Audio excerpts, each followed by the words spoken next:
Frank, you're obviously close to the camp of Court Vision. What are their expectations in the mile? Well, Rick Dutrow is just, he can't wait for Saturday to come because he just thinks that this horse is training unbelievable. He had a surgery to take out an undescended testicle.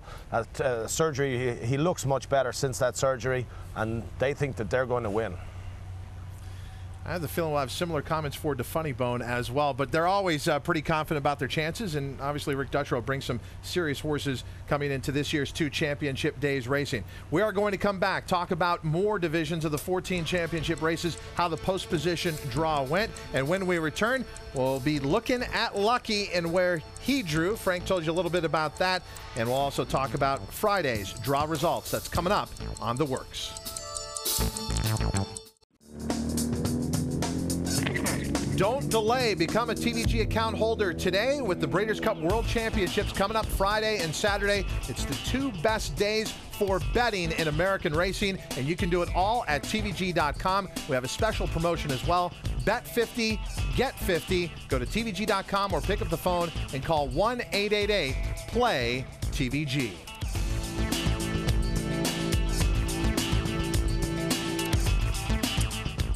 Yesterday, Christina Olivares was going around the state of Illinois and telling everyone about the benefits of being a TVG account holder, but she was kind enough to be back here today to give us our news of the day. Welcome back, Christina.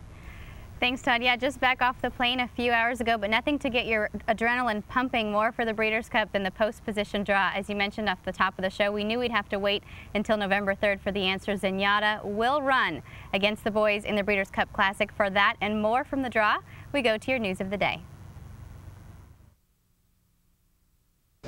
A field of 8 for the Ladies Classic. You can scratch off the last name on the list, ZENYATTA.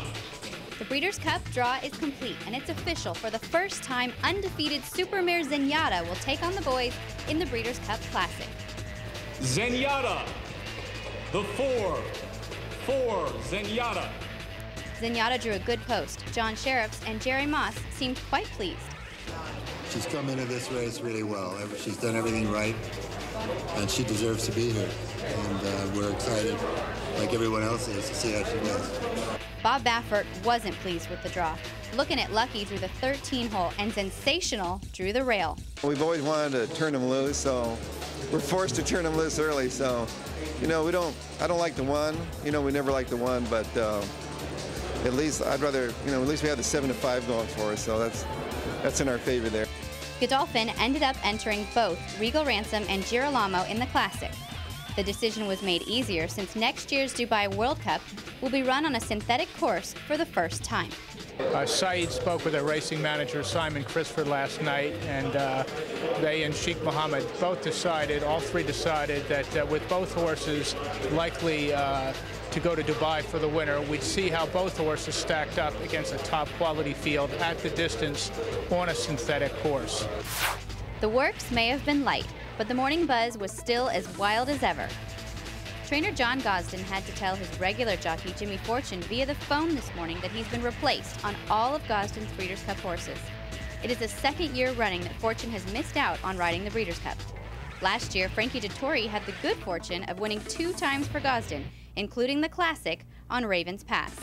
So he said he talked to the owners, and he said if you've got someone like Frank Dettori who's got the experience, which counts for a lot in these races, it's very hard to overlook that and put someone on who hasn't got the experience, although it is very hard to do that when they're a very close team back in England, John Gosden and Jimmy Fortune, very good friends, and he said it was very hard to talk Jimmy through that. He said, but it had to be done. Godolphin's European contingent went to the track for the first time this morning. Delegator, Mastery, Gladiatoris, Vale of York, and Buzzword. 4 years ago, Kenny McPeak took a year-long sabbatical from training. During his time away, he toured English and Australian farms, studying trainers who conditioned their horses on the farm. Today, McPeak is doing better than ever, and he credits his new training program from the farm for much of his success. Weeks from winning his first Keeneland training title, he has 5 Breeders' Cup horses, all 2-year-olds. I came across this when I was in Australia.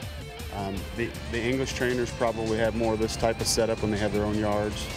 But all in all, it really gives us a lot of options, and it's conducive to taking really good care of horses.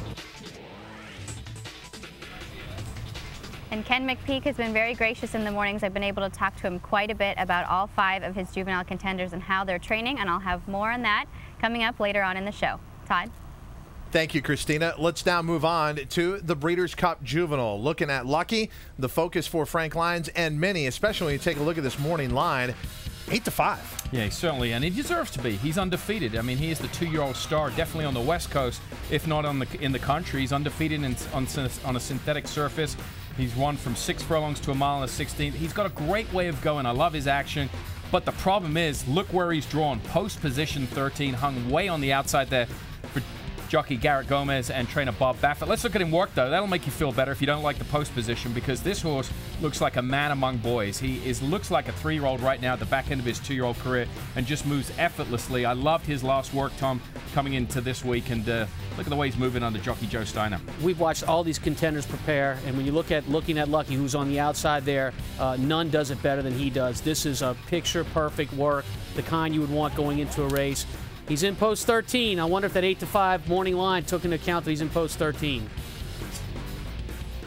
And he looks professional enough that it seems no matter where you were to put him, he's going to find a way to overcome any obstacle as far as post position might be concerned. That's the thing. I think he's a very tractable horse. He's like driving a car. I think you can put him wherever you want, and I think Garrett Gomez has that luxury of looking at Lucky. Tom, you like a bit of an outsider as far as how he's doing coming to the race, AIKENITE. Well, I mean, when you talk about AIKENITE, he ran for the first time 2 turns in the Breeders' Futurity. He was beaten by Noble Promise, had a very, very wide trip on that particular day, and was closing fastest of all. I like the way AIKENITE ran that day at Keeneland. I think he'll improve off that race now that he's had the experience of a 2-turn effort. And I'm looking for value. I think you get it with AIKENITE. Well, I think this is your opportunity to get value now with looking at Lucky. He might just be way the best, but you know, you can get unlucky from the 13 hole and get a wide trip the whole way, and just it's not easy to win from the 13 hole. And so if it's any sort of an advantage to the rest of the field, that is it. And how about AIKENITE? Well, he might not win anyway. Here's the horse that you said we like as our best bet of the day. Why don't you say what we like, Frank? Well, we love this horse.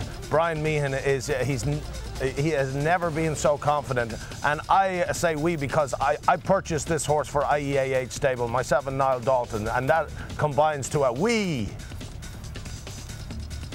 Full disclosure. Well, this could be a huge weekend for those bloodstock agents. For we. Hey. Yeah, for we, because they also have Black Bear Island in the Oak Tree Derby, obviously not part of the Breeders' Cup World Championship races, but later on in the card. Let's move back to the main track, the Breeders' Cup Dirt Mile, and look at the field that drew in here. Yeah, this is a good field and talented group of horses here. Master Craftsman 6-5 on the morning line, drew the inside. NEKO 20-1 had been working well earlier this week. And Mr. Sydney, we talked about him. He had first preference in the TVG mile, but elected to go in here. What the connections thought was maybe a weaker spot.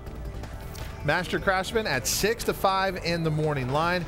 Simon, we have the pleasure of having seen this horse up close. We certainly have. We saw him at Royal Ascot earlier this year when he won the St. James's Palace Stakes, one of the premier 3-year-old races in a mile on the turf there. But this was his most recent effort, the Diamond Stakes at Dundalk. Why did they go here? They wanted to see whether this horse liked the synthetic surface. And I don't think it's a question of what he's beating here behind him, but it's just whether he can handle the synthetic surface. The question was answered, yes. He's beaten, you know, he's been behind See the Stars a couple of times, and I think it puts him as a major player in this race.